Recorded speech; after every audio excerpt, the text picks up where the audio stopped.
Oh my God. We're breaking every rule in the book, starting with frozen ribs. This shit just don't mix. Say the critics, the so-called pitmasters, but we're going to do it anyway, and we're going to show you. Skeptics be damned. That's like pull. Welcome to this installment of the rendezvous process, breaking all the rules, only with Smoke Slinger.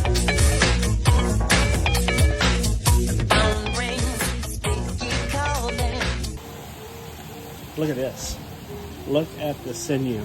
Couple episodes, well, this is where we were. I was very proud, and then as things happen when you're doing things this hot and this fast, it all fell apart into a disaster.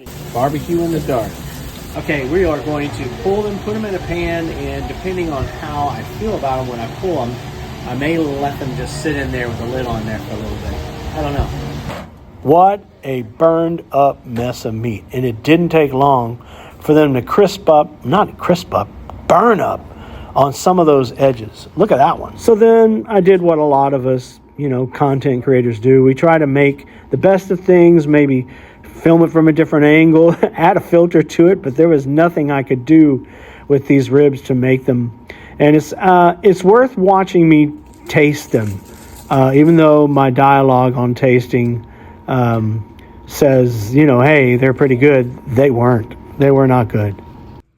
Right. Well, the tenderness was there. Comes right off the bone. There's nothing at all that distracts from the pork flavor.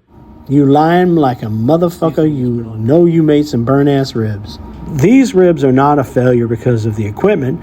They're a failure because I used a recipe on a different set of equipment to apply to my own. So now the next episode, we're going to explore what we need to do different to master the rendezvous rib, which is well worth the effort. We're going to be changing our style, not so much the recipe, but the way we actually bring these ribs up to completion.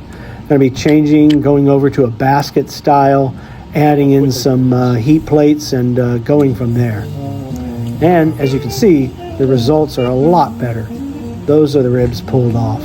So don't miss my next episode where we do all those corrections and fix the things maybe we should have done in the first place. Because that's what a true pitmaster does, is they adapt.